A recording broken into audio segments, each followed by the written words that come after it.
Ce colloque a été annoncé par Claude Capillon, le maire de Rosny, lors de ses vœux à la population début janvier. Je vous souhaite la bienvenue à Rosny-sous-Bois. Je vous remercie d'avoir eu le courage de venir parler d'un sujet difficile. J'espère que ces quelques heures permettront non pas de fournir toutes les réponses, mais bien de poser les bases d'un dialogue constructif, dépassionné, solide, loin des polémiques et réactions d'émotions. Les attentats du 13 novembre, ou même ceux de Charlie et de l'Hypercacher, n'étaient pas le fruit de l'immigration, qu'elle soit régulière ou non. Et contrairement à leurs revendications, ce n'est pas non plus une grande religion monothéiste, en l'occurrence la religion musulmane, qui commande à ses fidèles de commettre des attentats lâches et barbares. Ceux qui ont commis ces actes sont nés en France, sont français, ils ont des cartes d'identité, ils sont issus de plusieurs générations de Français.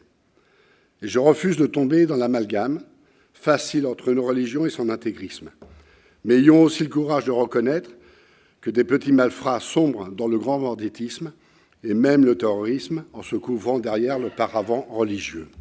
Nous sommes en guerre contre un ennemi terrible, un ennemi fait de frustration que nous avons alimenté, élevé et qui nous connaît particulièrement bien.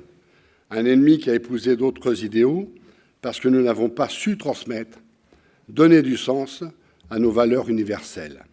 Face à l'émotion, nous sommes prêts à faire varier tous les principes auxquels nous devrions être attachés. Et la laïcité, il suffit que demain, il y ait une difficulté quelconque avec telle ou telle religion, eh bien nous allons adapter immédiatement un principe. L'émotion gouverne la société. Et la question de l'émotion est une question fondamentale parce qu'elle ne permet pas la réflexion. Ensuite, nous ne nommons pas les choses. Est-ce le politiquement correct? Est-ce que la volonté de préserver des équilibres? Et clairement, nous ne savons pas nommer les difficultés. Il y a des hôpitaux dans lesquels une femme n'accepte pas d'être examinée par un homme. Il y a des hôpitaux dans lesquels on gêne la pratique, par exemple, de l'avortement ou de l'insémination artificielle. Donc oui, la laïcité, dans certaines zones de France, est en grande difficulté. Et le nier, eh bien, c'est nier la vérité. Vous savez, c'est voir ce que l'on voit. Ça n'est pas la lutte contre les religions, quelque religion que ce soit. C'est au contraire un système qui permet d'articuler l'ensemble des croyances. Et c'est ça qui est une vraie difficulté. Mais la laïcité, elle permet la liberté des religions. Et elle n'est pas l'anti-religion. Il faut qu'on fasse attention aux mots. La laïcité est l'anticléricalisme. Mais l'anticléricalisme n'est pas l'anti-religion. Parce que le cléricalisme, c'est la prétention de la religion à organiser la société. Et c'était la prétention de la religion catholique pendant longtemps. Et c'est peut-être la prétention de certains courants de l'islam aujourd'hui et du monde juif aujourd'hui, très certainement. On n'a pas eu de débat sur la laïcité, on n'a pas eu d'explication sur ce qu'était la laïcité pendant des dizaines d'années en France, parce qu'on considérait que c'était terminé, c'était acquis, c'était bien, on vivait avec le curé, effectivement, qui avait sa crèche, et on n'en mettait pas dans les mairies, parce que ça semblait incongru à tout le monde de faire les choses différemment, et ça se passait très bien. Et on a laissé petit à petit ce principe se galvauder un petit peu. Et à partir du moment où on laisse un principe de ce genre, et je suis d'accord, c'est un principe plus qu'une valeur, à partir du moment où on a laissé ce principe rester comme ça, un petit peu en jachère, toute une série de personnes se sont emparées de ce principe pour en faire des choses très différentes. Et je dirais, on va plus loin. On est arrivé à entendre dans une compétition, parce que ça m'ennuie de dire cela, on entend Allahu Akbar avant de commencer à combattre, mais le combat est arrêté.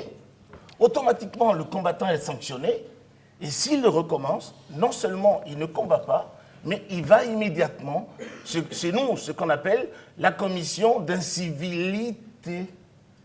D'accord. Et de conciliation, dont je suis le président. Juge est parti en plus. Les arbitres, mais tout le public.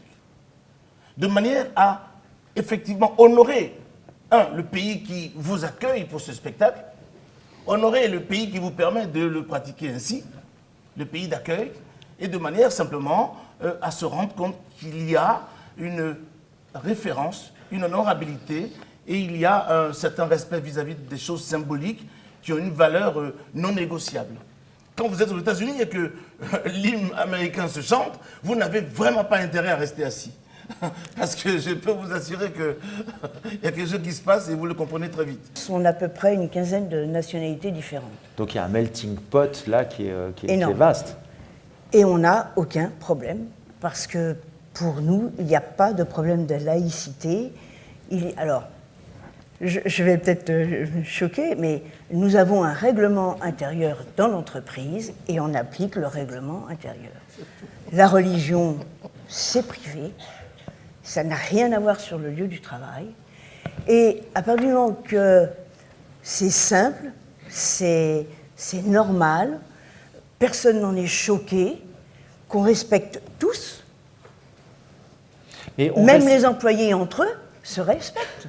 Je dis toujours à des gens qui découvrent la France ou qui nous regardent de loin, oui, c'est vrai, les Français ont l'ADN, ont la laïcité dans l'ADN. Pourquoi dans l'ADN? Parce qu'en réalité, c'est un pays qui s'est déchiré dans son histoire et qui, pour créer la paix civile, n'a trouvé qu'une chose, c'est ce régime-là.